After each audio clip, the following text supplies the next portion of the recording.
Hello guys, welcome to my channel. So I'm a first year medical student from a government medical college in Chhattisgarh. So in this video we will talk about last 20 days strategy. अब NEET 2025 के लिए सिर्फ 20 days बचा है, तो सबसे पहले और मोस्ट इम्पॉर्टेंट बात तो ये है कि आप अपने आप को एकदम काम रखिए, खुद पे कॉन्फिडेंस रखिए और अपनी स्ट्रेटजी पे फोकस कीजिए, तो आप नीट निकाल सकते हैं। तो सबसे पहली बात तो ये कि आप फुल सिलेबस टेस्ट देना शुरू कर दो। अगर नहीं किया है तो it's high time. Full syllabus test तो उसी से तुम्हारी एनालिसिस होगी कि तुम पूरे चैप्टर्स के क्वेश्चन तुम कैसे सॉल्व कर पा रहे हो। अगर आपने देना शुरू कर दिया तो बहुत अच्छी बात है, अगर नहीं किया है तो प्लीज़ आज के आज ही शुरू कर दो। अब उसके बाद फुल सिलेबस टेस्ट आप हमेशा रेलेवेंट देना।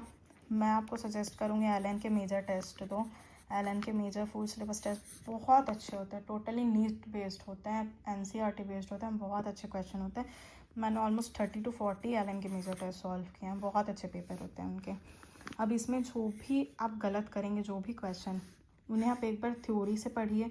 अभी टाइम कम है तो बेटर होगा आप शॉर्ट नोट से ही उसका फॉर्मूला या कॉन्सेप्ट जो भी है रिवाइज़ कीजिए, जो आपने शॉर्ट में लिख के रखा है। तो आप शॉर्ट नोट्स पढ़िए और उसी टॉपिक के पीवाईक्यू सॉल्व कीजिए। अभी टाइम नहीं क्या मॉड्यूल खोल के पूरे क्वेश्चन पढ़ने लगे, तो इसलिए बेटर ये होगा कि शॉर्ट नोट एक बार थ्योरी से पढ़ लें और एक बार पीवाईक्यू सॉल्व कर लें।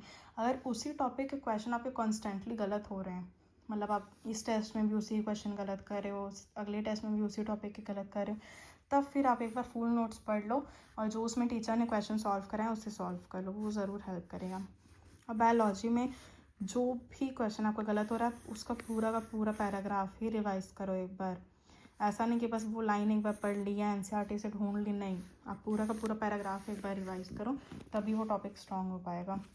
अब उसके बाद डेली 20 से 30 मिनट ऑर्गेनिक केमिस्ट्री को देना। ऑर्गेनिक केमिस्ट्री का वेटेज बहुत ज़्यादा है, बहुत ज़्यादा है, तो इसलिए डेली 20 से 30 मिनट ऑर्गेनिक और इनऑर्गेनिक पढ़ना ही है। मतलब डेली आपका 45 to 60 मिनट ऑर्गेनिक इनऑर्गेनिक मिला के डिवोटेड होना ही चाहिए, क्योंकि ये दोनों बहुत वॉलेटाइल है और बहुत ज़्यादा स्कोरिंग है, क्योंकि केमिस्ट्री के चैप्टर्स बहुत कम है और ऑर्गेनिक इनऑर्गेनिक के काफ़ी क्वेश्चन आते हैं। तो बेटर यही होगा कि आप रोज़ ऑर्गेनिक इनऑर्गेनिक रिवाइज करिए ही करिए। उसके बाद आपको बायो के रोज़ डेली 3 चैप्टर्स पढ़ने हैं। देखो टाइम बहुत कम है और अभी तुमने अगर साल भर एनसीईआरटी पढ़ी है ना, तो तुम बहुत जल्दी जल्दी एनसीईआरटी रिवाइज कर लोगे। तो कोशिश करो रोज़ 3 चैप्टर्स एनसीईआरटी के पढ़ो, क्योंकि एनसीईआरटी बायोलॉजी के बिना तो कुछ भी नहीं होने वाला। फिजिक्स की कोशिश करो 2 चैप्टर पढ़ोगे, 2 चैप्टर आपको पूरा थ्योरी नहीं पढ़ना है, शॉर्ट नोट्स में से फॉर्मूला रिवाइज करना है और पीवाईक्यू या मार्क क्वेश्चन जो भी आपने गलत किए थे टेस्ट के, गलत क्वेश्चन, आपकी मिस्टेक नोटबुक के क्वेश्चन, बस वही सब सॉल्व करो ना। आपको पूरे लॉन्ग नोट्स पढ़ने हैं ना, आपको पूरा मॉड्यूल फिर से सॉल्व करना है, आपको बस शॉर्ट नोट्स पढ़ना है, पीवाईक्यू सॉल्व करना है, मार्क क्वेश्चन करना है, ठीक है। अब उसके बाद फिजिकल केमिस्ट्री का रोज़ 1 चैप्टर करो। एक भी फिजिकल केमिस्ट्री का सिर्फ फार्मूला ही पढ़ लो, रोज़ 1 चैप्टर बहुत है। और पीवाईक्यू जो मार्क, फिर वही सेम मार्क क्वेश्चन जितने आपने करके रखे हैं। देखो यही सब फ़ायदा होता है साल भर क्वेश्चन मार्क करने का, हाईलाइट करने का, शॉर्ट नोट्स बनाने का, ये सब जो आपने साल भर किया है ना, वो सब आपको अभी हेल्प करेगा। तो इसलिए बेटर है कि आप शॉर्ट नोट्स, फार्मूला शीट, ये सब अच्छे से पढ़ते जाओ, पीवाईक्यू करते जाओ। एक्स्ट्रा क्वेश्चन मॉड्यूल कोई दूसरी बुक ये सब सॉल्व करने की ज़रूरत नहीं है। पीवाईक्यू करो, क्वेश्चन पेपर करो, क्वेश्चन पेपर के जो गलत क्वेश्चन है उन्हीं को दोबारा करो, मिस्टेक नोट बनाओ, ये सब मोर देन इनफ है।